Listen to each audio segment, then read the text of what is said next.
You're listening to The Narrow Mind, Wednesday, May 30th, 2007, show number 808, A Girl's Bike, an Old Chevy Pickup, and the Doctrine of Hell.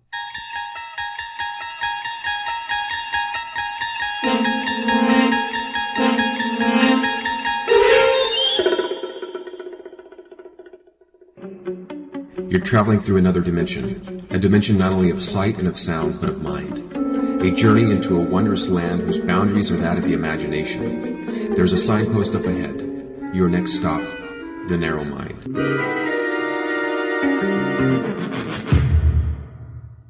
The Narrow Mind addicts have been shaking with withdrawals. That's right, folks. It's been a few days since we've had a Narrow Mind broadcast, and so I received a few emails from our Narrow Mind addicts asking me what's going on.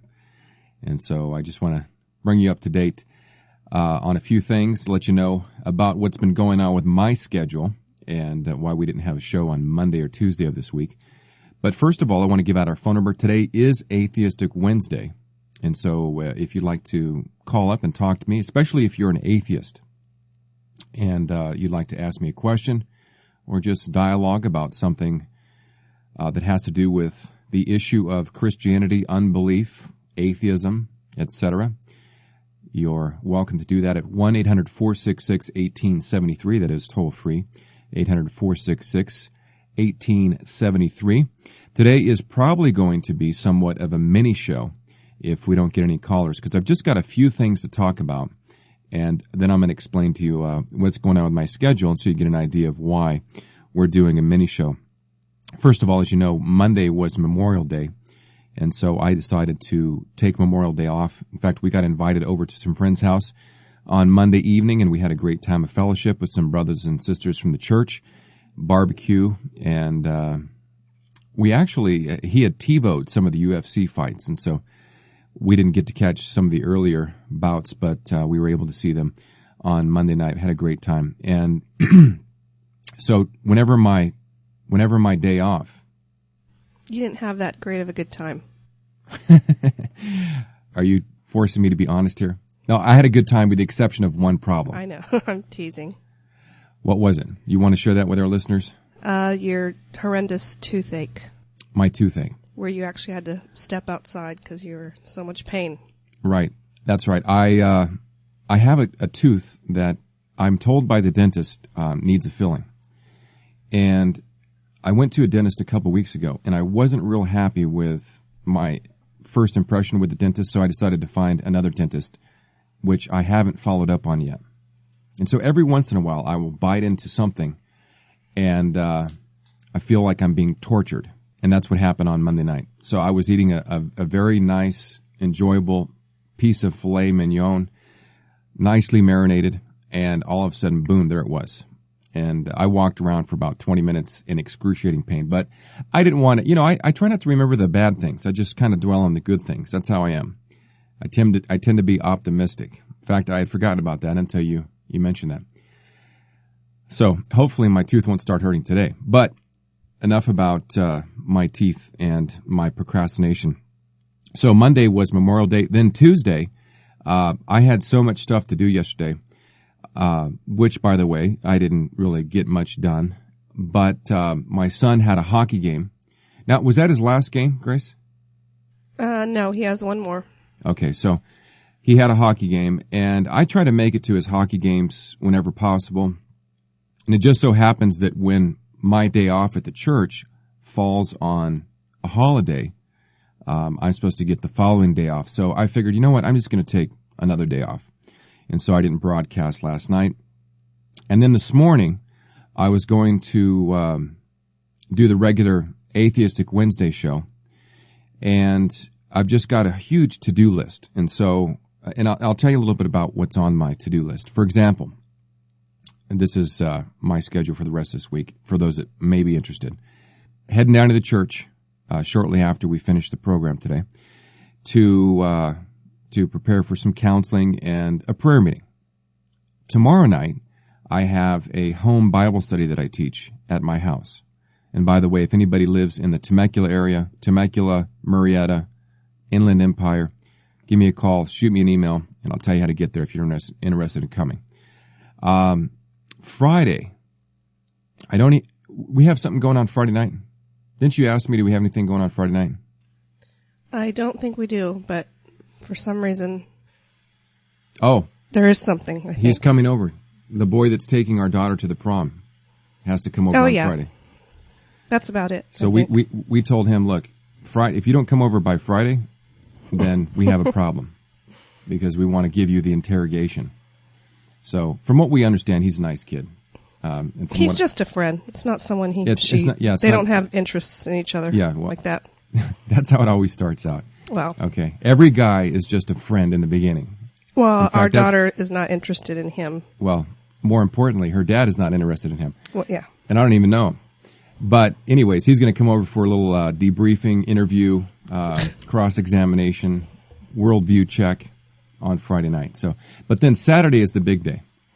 Saturday at 10 a.m., I will be the opening speaker at the Worldviews 2007 conference, All Inland Empire Apologetics Conference. That's June 2nd, 2007. So I will be the opening speaker, and I will be speaking on the subject of presuppositional apologetics. I'll be doing a 45-minute introduction to presuppositional apologetics. Other topics that will be presented at the conference will include having a Christian worldview, Jehovah's Witnesses, let me see here, secular humanism, Mormonism, and a testimony of a guy named Steve Wilson saved out of the Roman Catholic Church, and then Emilio Ramos on Islam. So we're going to cover a wide variety of topics on Saturday. Then on Saturday night, 7 o'clock, the debate. Does the Bible teach the existence of hell? I will be participating in a 3-on-3 debate with Mike Sarkeesian and Joel Hughes against these three other guys who don't believe in hell. And so we'll be talking about what the Bible teaches about the existence of hell. Now, what's interesting about this debate is that I've never done a 3-on-3 debate. I get to give the opening presentation, so I'll do the opening 15-minute presentation. But I've never done a 3-on-3 debate, and from what I understand, I'm going to do the opening presentation. They're going to do an opening presentation, and then we're going to have a dialogue for 1 hour. And so it's going to be a dialogue back and forth, just an informal, loose exchange, which should be interesting.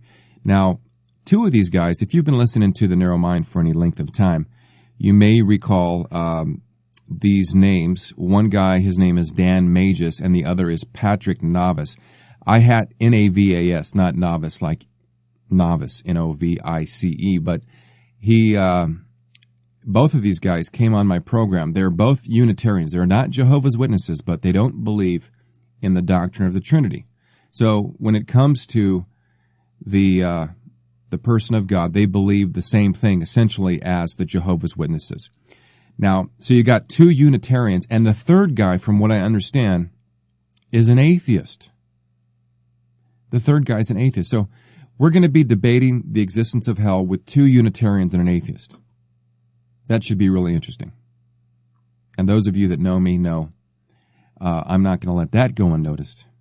So I will take my MP3 recorder, and I'll make sure that we get a recording and we get it up on the website as soon as possible. So Saturday morning at 10 a.m., introduction to presuppositional apologetics, and then I'll be speaking at the debate 7 p.m. on Saturday night. And then I've got the usual 10 a.m. worship service on Sunday morning. Sunday is my birthday. Is my birthday on Sunday? Yeah, Sunday's my birthday. So right after church, they're throwing a party for me. And then I've got the 5 p.m. Worship service in Temecula. So I've got a pretty busy schedule this week. I'm slammed, and I'm starting to feel like a little bit overwhelmed. And so rather than actually look up a topic and try to prepare something for this morning, I thought what I would do is just kind of give you a few announcements and bring you up to speed on what's going on. And I am accepting phone calls. I will accept a phone call. If you want to talk about atheism, especially if you're an atheist, you can call me at 1-800-466-1873. That's toll-free, 800-466-1873. Or on the local line at area code 951-676-0583. But I just have a couple things that I want to talk about that are somewhat lighthearted. I did the show on Friday. And by the way, if you listen to the show, I would appreciate some feedback. I did get some feedback this morning from one of our regular listeners by the name of Fred, and I appreciate that. And so far, the feedback has been positive. Sometimes people, rather than give negative feedback, they won't give any feedback. But we did something entirely different, and I talked about fashion trends and some of the crazy fashion trends that I myself experienced from the time that I left high school till I became a Christian. And then I guess I kind of really didn't have any interest in fashion trends after that. But it was a fun show. And what was interesting about that show is that we had 3 women call up. Now, very seldom, if you're a regular listener to The Narrow Mind, you'll know, very seldom do we have women call up on The Narrow Mind. And it was interesting to me because I addressed a subject, I guess, that is more of interest to women than to men. At least I certainly have every reason to think that because 3 women called in. But very seldom do we get a woman calling in to talk about theology. And I suppose they're out there listening, but they just never call in. So that was kind of interesting. But I want to talk to you about what I did on Saturday and most of Monday, because you might think, well, Memorial Day weekend, that's a time to relax. Sometimes I commit myself to things, and I don't want to say I regret committing myself to things, but I forget how busy I am. And so those of you that have been listening to The Narrow Mind probably for at least 6 months, you may recall that I restored a 1976 Schwinn bicycle a while back, and I put the pictures up on the website, and I talked about how I did it with my son. It was a great experience. And then I had some friends come over. In fact, David Fairchild, who is the pastor of Kaleo Church down in San Diego. It's a great church, and just great things are happening there. And they're actually planting other churches around the community. So he came over, and I was showing him the bike. And I had just happened to order 3 more because I thought to myself, well, I'm going to start doing these one at a time. And so I ordered 3 more. I ordered a Schwinn Scrambler, for those that might be familiar with the 70s Schwinn bicycles, the Stingrays. A Schwinn Scrambler, a girl's Schwinn Fairlady, which is kind of like the girl's version of the Stingray. And then I ordered a junior Stingray. So he came over, saw the bike. I showed him the girl's Stingray, the Fairlady, and he said, my daughter's birthday is coming up next month. And he goes, is there any way that you could give me one of those? And I said, we could do this one right here. So I actually committed. I said, I'll restore it and give it to your daughter, and then you can just reimburse me for whatever it costs. And so I kind of committed, right? But since I tend to procrastinate from time to time, I didn't get it back from the sandblaster until Thursday morning. So I got it back from the sandblaster on Thursday morning, and they were coming up on Monday to pick it up. So I told David, you're going to have to help me put this thing together. But I'm going to put up the pictures, the before and after pictures of that bicycle. It came out beautiful, and I'm going to put those up on the blog along with the audio from this show. So if you're listening live, you can go over to the blog later and check it out. But this time I was careful to take some before and after pictures rather than just the after pictures, so you can get an idea of what it looked like before, what we started with. Now, as I was putting together this bicycle, I was thinking about why is it fun for us as human beings? Why is there enjoyment in restoring things? You have a whole kind of antique, I suppose, industry, if you want to call it that, where people buy things and they restore them. You have a whole industry devoted to restoring automobiles, old homes. You can just about name it, and somebody out there is restoring it. And as I was thinking about it, I recently preached a message on the goal of redemptive history. And one of the goals, the main goal is the glory of God, but in a broader sense, one of the goals of redemptive history is recreation. And so God is bringing about His perfect plan, His perfect purpose, and it's going to culminate with what is called a new heavens and a new earth. So you've got a new heavens, new earth. You've got paradise restored. You've got glorification of the body. In other words, the body is not only restored to its original condition in the garden, but it is glorified so that the same thing that happened in the garden will not happen a second time. So the capacity to sin will be removed.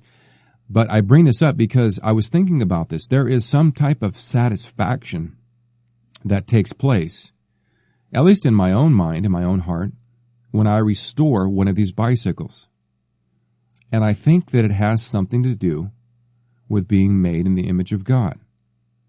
Because as a result of being made in the image of God, we are all about creation and restoration.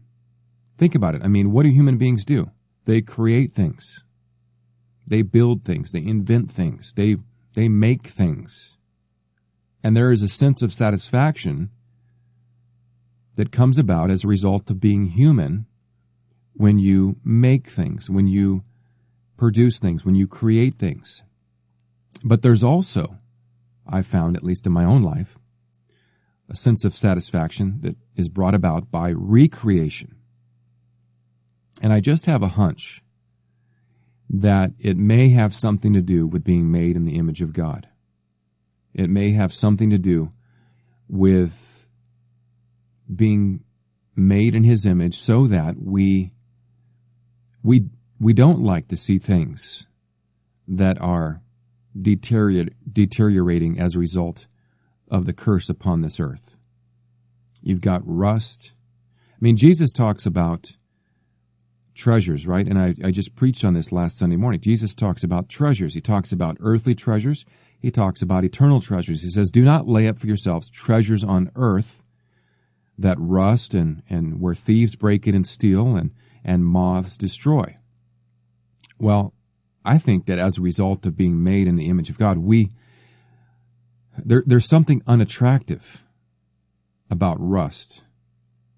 There's something unattractive about something that was once beautiful, something that was once created and really was a product that somebody was proud of. I mean, you think about that bike that I restored. It was a 1972 Schwinn Fairlady bicycle. And I'm thinking, as I'm working at it, I'm thinking, there was some little girl that was just ecstatic, I'm sure, when her parents bought this bicycle for her. But now look at it. It's rusting. It's all scratched up. It's got grease and gunk and dirt on it that is 35 years old. Now, what was interesting to me is that as I was working on the bike and I was thinking about these things, and this, by the way, goes back to what I was talking about a couple weeks ago, maybe even last week, about having a God-entranced view of the world. When you go out into the world, when you go about your daily affairs, are you mindful of God? Are you looking at God in everything that you do? Not that the things that you are doing are God, but are you thinking about themes of redemption? I certainly am. And so I'm thinking, this thing really made some little girl happy. Some girl that's probably 50 years old right now. Okay. You show a 50-year-old that bicycle in the condition that I received it in, and there would only be one thing that would be good for, and that would be throwing it in the trash. Unless you had an eye to what it could be, an eye to the restored condition. And when I looked at it, that is what I saw. I didn't see a bike that was rusting. I saw what that bike could be. And so I embarked on a restoration project. And like I said, I'll put the pictures up on the blog for you to see that. Also, you may have noticed if you check the blogger of the weekend, and this really is along the same theme as what I have been talking about for the last 10 minutes, I picked up a 71 Chevy pickup truck. And you may be wondering why. And by the way, the truck photographs a lot better than it actually looks in person. I do have to say that. But when I was in high school, when I was in the 12th grade, my parents had owned a truck that was about that was in 1982, so it would have been 11 years old. They handed me down this truck, 11 years old. And that was my mode of transportation in high school, this 71 pickup truck, 71 Chevy. So for a while now, I've wanted to pick up one of those and restore it. And so I've been looking in the paper, and finally, the right one at the right price came along. And so I picked up one on Sunday, and I posted some pictures up there, but I'm looking forward to restoring that also. So you can check that out over at the blog. But I'll keep you posted on that too, because that is going to be a longer, more drawn-out project, I'm sure, than the bicycle. You can knock out one of these bicycle restoration projects in about a week. All right, well, that's pretty much all I want to talk to you about today. We will continue with our regular broadcasting schedule tomorrow afternoon at 3 p.m. And so tune back, and we'll talk about something theological. And I'll try to put together something theological for Friday also. Friday we'll do Open Phones Friday. And I'm studying, like I said, pray for me as I study for this debate on hell.